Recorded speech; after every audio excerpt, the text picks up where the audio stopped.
Hi കൂട്ടുകാരെ, നമസ്കാരം. ഞാൻ gkpvijesh. കഴിഞ്ഞ എപ്പിസോഡിൽ നമ്മൾ പറഞ്ഞു നിർത്തിയത് എക്സ്പോഷർ എന്താണെന്നാണ്. ഒരു കൃത്യമായ അളവിൽ പ്രകാശത്തെ ക്യാമറയുടെ ഉള്ളിലേക്ക് എത്തിച്ച് ഒരു വ്യക്തതയാർന്ന അല്ലെങ്കിൽ ഫൈനസ്റ്റ് ആയിട്ടുള്ള ഒരു ഇമേജ് ഉണ്ടാക്കുക.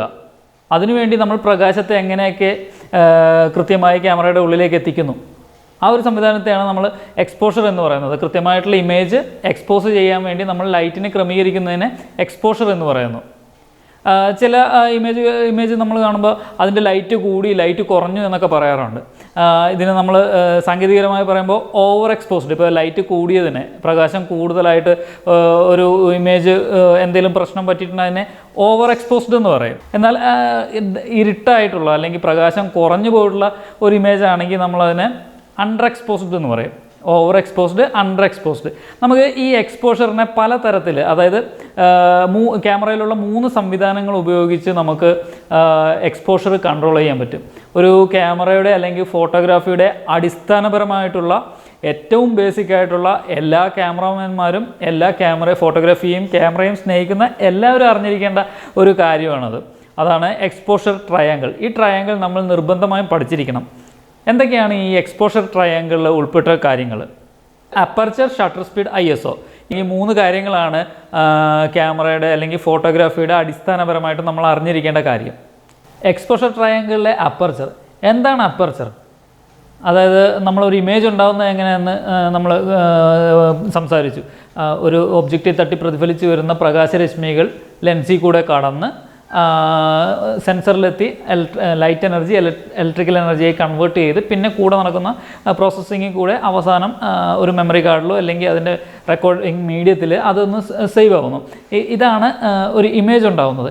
എന്നാൽ അനിയന്ത്രിതമായിട്ട്, അതായത് ഒരു നിയന്ത്രണമില്ലാതെ ക്യാമറയുടെ ലെൻസിൻ്റെ ഉള്ളിലേക്കൂടെ പ്രകാശം കടന്നു വരുന്നുണ്ട്. ആ പ്രകാശത്തെ നേരിട്ട് സെൻസറിൽ എത്തിച്ചു കഴിഞ്ഞാൽ നമ്മൾ നേരത്തെ പറഞ്ഞ പോലെ ഓവർ എക്സ്പോസ്ഡ് ആകും.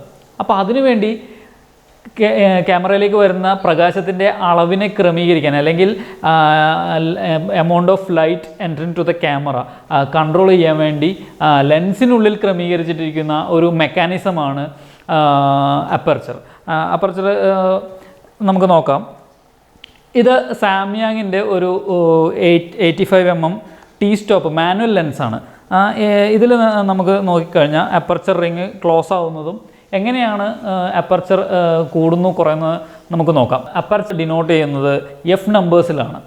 അതായത് ഏറ്റവും ഓപ്പണായി കിടക്കുന്നത്, അപ്പർച്ചർ റിങ് ഏറ്റവും ഓപ്പണായി കിടക്കുന്നത് നമ്പർ കുറയുമ്പോഴാണ്. അതായത് ഉദാഹരണം 1.2, F നമ്പർ 1.2 ആണെങ്കിൽ ഫുൾ ഓപ്പൺ അപ്പർച്ചർ എന്ന് നമുക്ക് പറയാം. അതേസമയം F16 അല്ലെങ്കിൽ F22 അത് ഓരോ ലെൻസിലും മാറിക്കൊണ്ടിരിക്കും. F22 ആണെങ്കിൽ ക്ലോസ്ഡ് ആണെന്ന് പറയാം. അത് ഒന്ന് കാണിച്ചു തരാം. ഈ ലെൻസിൽ നോക്കുമ്പോഴത്തേക്ക് ഇതിപ്പം ക്ലോസ്ഡ് ആണ്. നിങ്ങൾക്ക് കാണാം ഓപ്പണായി വരുന്നത്. ഇത് ഫുള്ളി ഓപ്പൺഡ്. F നമ്പർ ഏറ്റവും കുറവുള്ള അപ്പർച്ചർ ഇപ്പോഴാണ് കിട്ടുന്നത്. ഇത് ക്ലോസ്ഡ്. അതിൻ്റെ ഡീറ്റെയിൽ വ്യൂ നിങ്ങൾക്ക് തരുന്നതാണ്. ഇതാണ് അപ്പർച്ചർ. അതായത് ലെൻസിൻ്റെ ഉള്ളിലേക്ക് വരുന്ന പ്രകാശത്തിൻ്റെ അളവിനെ കൃത്യമായ രീതിയിൽ ഒരു മെക്കാനിസം ഉപയോഗിച്ച് കൺട്രോൾ ചെയ്യുന്നു. അത് F നമ്പർ ഉപയോഗിച്ചാണ് ഡിനോട്ട് ചെയ്യുന്നത്. അതുപോലെ തന്നെ എന്തിനാണ് ഈ അപ്പർച്ചർ നമ്പർ കുറയ്ക്കുന്നത് അല്ലെങ്കിൽ അപ്പർച്ചർ നമ്പർ എന്തിനാണ് ഉപയോഗിക്കുന്നതെന്ന് വെച്ചാൽ, പ്രകാശം കുറഞ്ഞ ഒരു ഏരിയയിലെ ഒരു ഒബ്ജക്റ്റിനെ നമ്മൾ ഷൂട്ട് ചെയ്യണം, ഒരു ഇമേജ് എടുക്കണം. അപ്പോൾ നമ്മൾ F നമ്പർ ഏറ്റവും കുറച്ച് വയ്ക്കും. എന്നാൽ നമ്മൾ പുറത്ത് പോയി നല്ല വെയിലുള്ള ഒരു സ്ഥലത്ത് നമ്മൾ ഷൂട്ട് ചെയ്യാൻ നോക്കുമ്പോഴത്തേക്ക് നമുക്ക് അത്രയും പ്രകാശം വേണ്ട. F നമ്പർ കൂട്ടും. അതായത് F1.2 ആണെങ്കിൽ അത് കൂട്ടി 5.6. ഇപ്പം നല്ല ഉച്ച പോലുള്ള സമയങ്ങളിലാണെങ്കിൽ 16 വരെ വെക്കേണ്ടി വരും. ഈ അപ്പർച്ചറും നമ്മുടെ ഡെപ്ത് ഓഫ് ഫീൽഡുമായിട്ട് വളരെ അടുത്തൊരു ബന്ധമുണ്ട്. ഡെപ്ത് ഓഫ് ഫീൽഡിനെ കുറിച്ച് മറ്റൊരു എപ്പിസോഡിൽ കൃത്യമായിട്ട് പറഞ്ഞു തരുന്നതായിരിക്കും. നമ്മൾ ബാക്ക്ഗ്രൗണ്ട് ഭയങ്കര ഫോക്കസ് ഔട്ടാണെന്ന് പറയും. എങ്ങനെയാണ് അത് സംഭവിക്കുന്നത്? അതായത് അപ്പർച്ചർ നമ്പർ നമ്മൾ ഏറ്റവും കുറയ്ക്കുമ്പോൾ നമുക്ക് ബാക്ക്ഗ്രൗണ്ട് ഫോക്കസ് ആയിട്ടുള്ള ഇമേജ് കിട്ടും. എന്നാൽ F നമ്പർ കൂട്ടുമ്പോൾ, അപ്പർച്ചർ നമ്പർ നമ്മൾ കൂട്ടുമ്പോൾ നമുക്ക് ബാക്ക്ഗ്രൗണ്ട് ഈ ബ്ലർനെസ് മൊത്തം പോയി കിട്ടും. അതെങ്ങനെയാണ്? നമ്മൾ ഒരു ലാൻഡ്സ്കേപ്പിൻ്റെ ഇമേജ് എടുക്കുമ്പോൾ നമുക്ക് എൻ്റയർ ഏരിയ നമുക്ക് ഫോക്കസ്ഡ് ആവണം. അപ്പം നമ്മൾ ഉപയോഗിക്കേണ്ടത് ഏറ്റവും ക്ലോസ്ഡ് ആയിട്ടുള്ള അപ്പർച്ചറാണ്. അതായത് F16, മാക്സിമം അപ്പർച്ചർ F16 ആണെങ്കിൽ മാക്സിമം ക്ലോസ്ഡ് ആയിട്ടുള്ള അപ്പർച്ചർ എടുക്കണം. നമ്മളിപ്പോൾ ഒരു ലാൻഡ്സ്കേപ്പ് ഷൂട്ട് ചെയ്യുന്നു, ഒരു ലാൻഡ്സ്കേപ്പിൻ്റെ ഇമേജ് എടുക്കുന്നു. ലാൻഡ്സ്കേപ്പിൻ്റെ ഇമേജിൽ നമ്മൾ F നമ്പർ കൂട്ടി വയ്ക്കുകയാണെങ്കിൽ, കുറച്ച് വയ്ക്കുകയാണെങ്കിൽ, അതായത് അപ്പർച്ചർ ഫുൾ ഓപ്പണിൽ വയ്ക്കുകയാണെങ്കിൽ ഒരു പ്രത്യേക പോയിന്റിലായിരിക്കും അല്ലെങ്കിൽ സെൻറ്റർ പോയിന്റിലായിരിക്കും അതിൻ്റെ ഷാർപ്പസ്റ്റ് ഏരിയ. ബാക്കിയുള്ള ഏരിയ മുഴുവൻ നമ്മൾ ഔട്ട് ഓഫ് ഫോക്കസ് ആയിരിക്കും. അങ്ങനെ നമ്മൾ അപ്പർച്ചർ എന്താണെന്ന് പഠിച്ചു. ഇനി എക്സ്പോഷർ ട്രയാങ്കിളിലെ മറ്റൊരു പ്രധാനപ്പെട്ട കാര്യമാണ് ഷട്ടർ സ്പീഡ്. എന്താണ് ഷട്ടർ സ്പീഡ്? ഈ ഒബ്ജക്റ്റിൽ തട്ടി പ്രതിഫലിച്ച് വരുന്ന പ്രകാശരശ്മികളെ ലെൻസിലുള്ള അപ്പർച്ചർ റിംഗ് എന്ന മെക്കാനിസം കൺട്രോൾ ചെയ്ത് സെൻസറിലേക്ക് വിടുന്നു എന്നാണ് നമ്മൾ പറഞ്ഞത്. എന്നാൽ ഈ സെൻസറിന് മുന്നിലൊരു ഷട്ടറുണ്ട്. ഈ ഷട്ടർ ഒരു സെക്കൻഡിൽ തുറന്നടയുന്ന സമയത്ത് സെൻസറിലേക്ക് പതിക്കുന്ന പ്രകാശമാണ് ഒരു ഫോട്ടോ എക്സ്പോസ് ചെയ്യാൻ വേണ്ടി കിട്ടുന്ന. അതിനനുസരിച്ചാണ് ഷട്ടർ സ്പീഡ് കണക്കാക്കുന്നത്. അതിനെ തന്നെയാണ് ഷട്ടർ സ്പീഡ് എന്ന് പറയുന്നത്.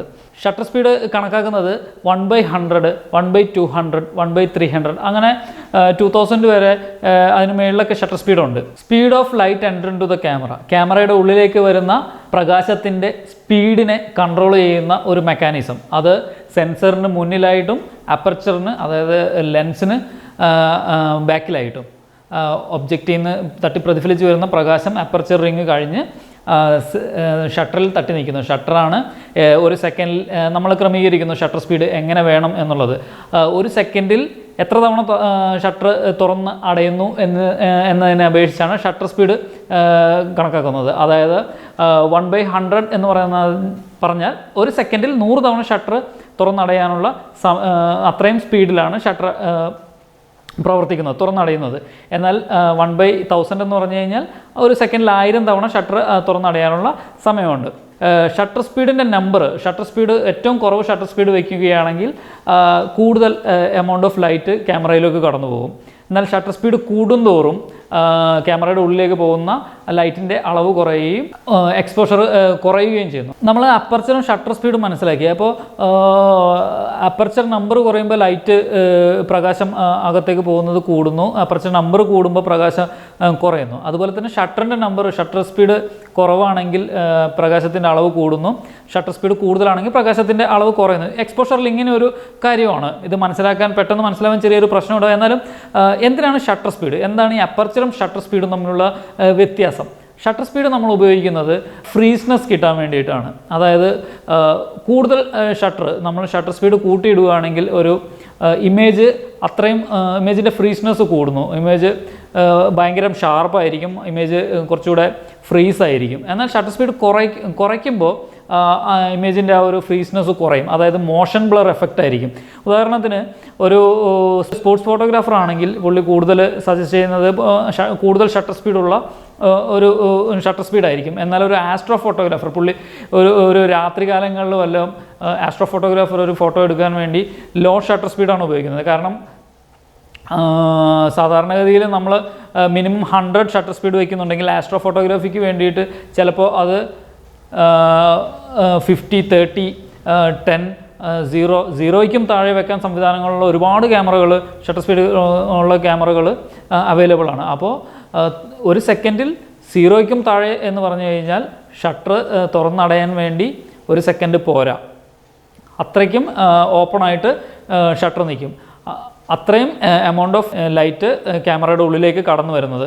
ഇവിടെ നമ്മൾ പഠിച്ചു അപ്പർച്ചറും ഷട്ടർ സ്പീഡും.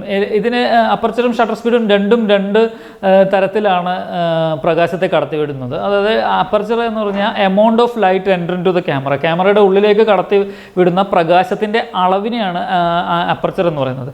എന്നാൽ speed of light enter into the camera, ക്യാമറയുടെ ഉള്ളിലേക്ക് കടത്തിവിടുന്ന പ്രകാശത്തിൻ്റെ സ്പീഡ് കൺട്രോൾ ചെയ്യുന്ന മെക്കാനിസം. ഇത് രണ്ടാണ്, പക്ഷേ രണ്ടും ഉപയോഗിക്കുന്നത് എക്സ്പോഷർ കൺട്രോൾ ചെയ്യാൻ വേണ്ടിയാണ്.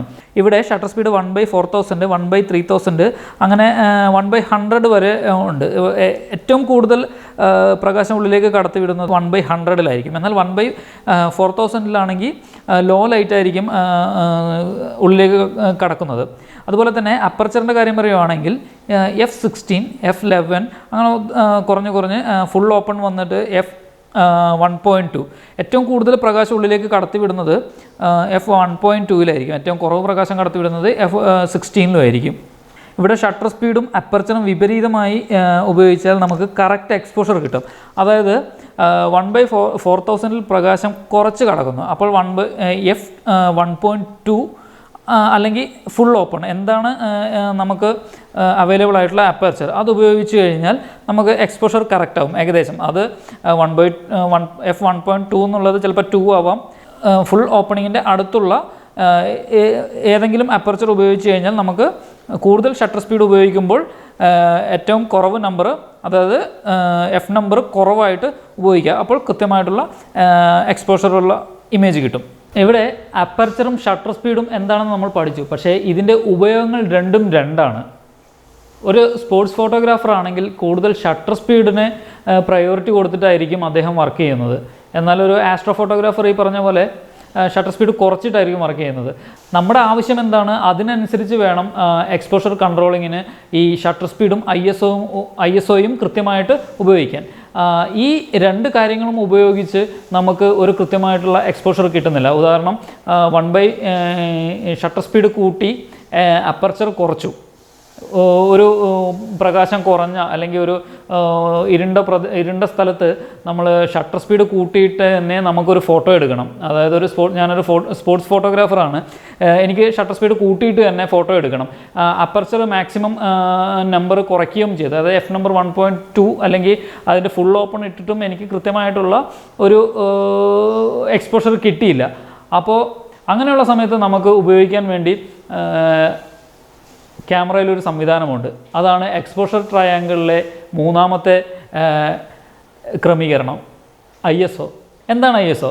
ISO എന്ന് വെച്ച് കഴിഞ്ഞാൽ സെൻസിറ്റിവിറ്റി ഓഫ് എ ഫിലിം അല്ലെങ്കിൽ സെൻസിറ്റിവിറ്റി ഓഫ് എ സെൻസർ. സെൻസറിൻ്റെ സെൻസിറ്റിവിറ്റി, ഒരു ക്യാമറയിലെ സെൻസറിൻ്റെ സെൻസിറ്റിവിറ്റിനെയാണ് ISO എന്ന് പറയുന്നത്. ക്യാമറ കൃത്രിമമായിട്ട് ക്യാമറയുടെ ഉള്ളിലേക്ക് വരുന്ന പ്രകാശത്തിനെ ബൂസ്റ്റ് ചെയ്യുന്നു. ഇത് ഒരു കൃത്രിമമായിട്ട് നടക്കുന്ന ഒരു കാര്യമാണ്. സെൻസിറ്റിവിറ്റി സെൻസറിൻ്റെ ISO, ക്യാമറയിൽ ISO നമ്മൾ ഡിനോട്ട് ചെയ്യുന്നത് 100, 200 അങ്ങനെ ഒരു 50,000 വരെയുള്ള അല്ലെങ്കിൽ 50,000-ന് മേലുള്ള 1 lakh വരെ കൂട്ടാൻ പറ്റുന്ന ക്യാമറകളൊക്കെ ഇന്ന് മാർക്കറ്റിൽ അവൈലബിൾ ആയിട്ടുണ്ട്.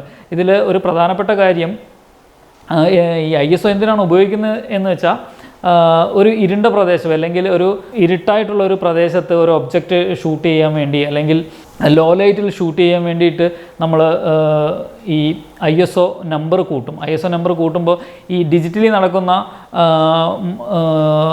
ബൂസ്റ്റിംഗ് ആയതുകൊണ്ട്, പ്രകാശത്തെ ബൂസ്റ്റ് ചെയ്യുന്ന ഒരു സംവിധാനമായതുകൊണ്ട് ഇതിൽ ഡിജിറ്റൽ ഗ്രെയിൻസ് ഉണ്ടാവാൻ സാധ്യതയുണ്ട്. ISO നമ്പർ കൂട്ടുമ്പോൾ ഗ്രെയിൻസ് ഉണ്ടാവും. അപ്പോൾ ആവശ്യത്തിന് മാത്രം ISO ഉപയോഗിക്കുക. അപ്പോൾ നമ്മളിന്ന് സംസാരിച്ചത് exposure triangle, aperture, shutter speed, ISO. ഈ 3 കാര്യങ്ങളും വെച്ച് നമുക്ക് എക്സ്പോഷർ കൺട്രോൾ ചെയ്യാം. അപ്പോൾ നമ്മൾ ഇന്ന് പഠിച്ചത് എക്സ്പോഷർ എന്താണെന്നാണ്, എക്സ്പോഷർ ട്രയാങ്കിൾ എന്താണെന്നുള്ളതാണ്.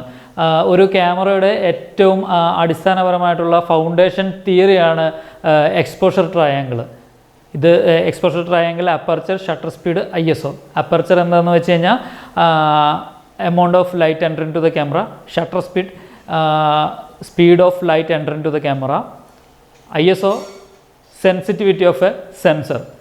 3 കാര്യങ്ങൾ വെച്ച് എങ്ങനെയാണ് ഒരു ക്യാമറയിൽ കൃത്യമായിട്ടുള്ള നല്ല എക്സ്പോസ്ഡ് ആയിട്ടുള്ള ഇമേജ് ഉണ്ടാക്കാവുന്നത് എന്ന് നിങ്ങൾ മനസ്സിലാക്കി കഴിഞ്ഞിട്ടുണ്ടാകും.